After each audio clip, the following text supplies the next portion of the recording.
Hello, welcome back to my YouTube channel sign learning classes. मैं हूं आपके educator Neha Saini. आज का टॉपिक है आपका agriculture microbiology practice session for ICAR NET and PhD exam. हमने PhD exam and ICAR NET के लिए जो सेशन स्टार्ट किया है उसमें ये 4th पार्ट है आपका, जिसमें हम एमसीक्यू प्रैक्टिस कर रहे हैं। ओके, सो आज का सबसे पहला क्वेश्चन है, the first question is the population of algae in soil is that of either bacteria और फंजाई। जो पॉपुलेशन होती है एल्गी की सॉइल के अंदर, आइदर बैक्टीरिया और फंजाई, ठीक है, वो क्या होती है, ज़्यादा होती है, कम होती है, या इक्वल होती है, या कुछ भी नहीं होती है। ठीक है, बेसिकली जब हम सेल माइक्रोबायोलॉजी पढ़ते हैं तो उसमें जो सबसे ज़्यादा जो माइक्रो ऑर्गेनिज़म की पॉपुलेशन पाई जाती है वो किसकी होती है, आपकी बैक्टीरिया की होती है। ठीक है, और जनरली जो एल्गी की जो पॉपुलेशन होती है वो स्मॉल होती है as compare to bacteria and fungi. तो option number A is correct. चलिए नेक्स्ट क्वेश्चन है, the transformation of nitrate to gaseous nitrogen is accomplished by microorganism in a series of biochemical reactions. The process is known as। भाई इसमें पूछा गया है कि जो ट्रांसफॉर्मेशन होता है नाइट्रेट का गैसियस नाइट्रोजन के अंदर, वो किस प्रोसेस के थ्रू होता है। ठीक है, तो इसमें ऑप्शंस आपको दिए गए हैं, nitrification, D nitrification, nitrogen fixation या एमोनिफिकेशन। 4 ऑप्शंस आपको दिए गए हैं, इसमें से आपको एक ऑप्शन चूज करना है। तो याद कीजिए, नाइट्रेट टू गैसियस नाइट्रोजन का जो प्रोसेस है, जो बायोकेमिकल प्रोसेस है, उसको हम क्या बोलते हैं। Basically the correct answer is option number B, D nitrification. So the next question is an agent which free from infection by killing the vegetative cell of micro organism. यानी कि एक agent जो कि फ्री कर देता है infection से by killing the vegetative cells of micro organism. This is called surfactant, disinfectant, antiseptic या नन ऑफ दीज।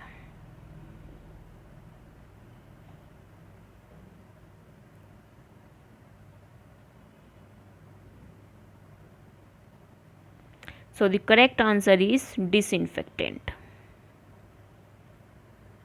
चलिए नेक्स्ट क्वेश्चन है, in the process of nitrogen fixation which of the following micro organism is involved.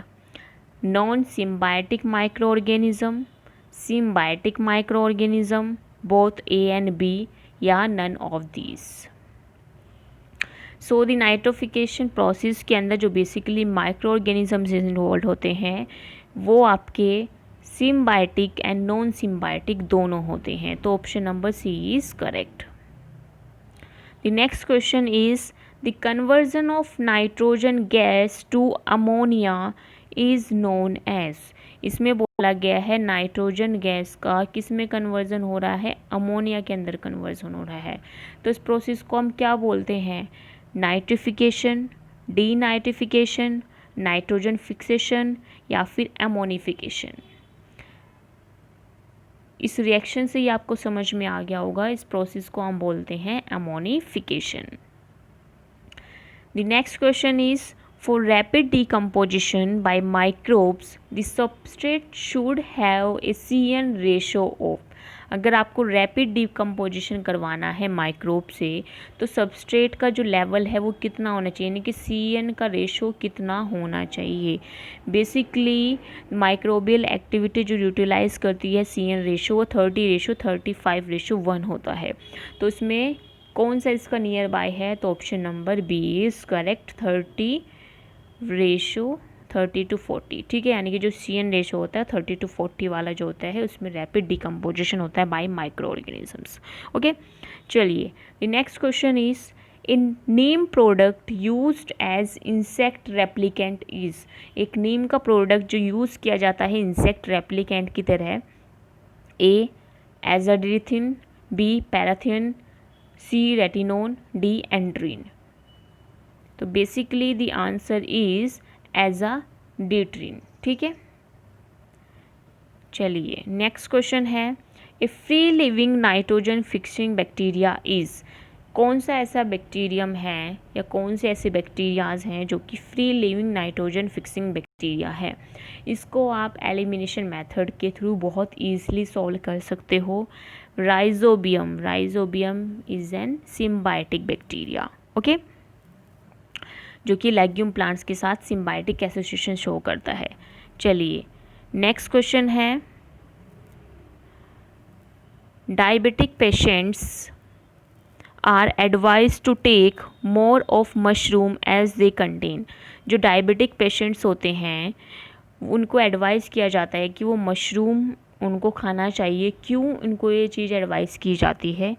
क्योंकि उसके अंदर लो protein होता है, high protein होता है, या बहुत मिनरल्स होते हैं, या फिर लो कार्बोहाइड्रेट होता है। So the diabetic patients are advise to take more of mushroom as they contain low carbohydrate, okay, क्योंकि हमें इस क्वेश्चन को किसके हिसाब से ध्यान में रख के देना है? डायबिटिक पेशेंट के हिसाब से, ठीक है।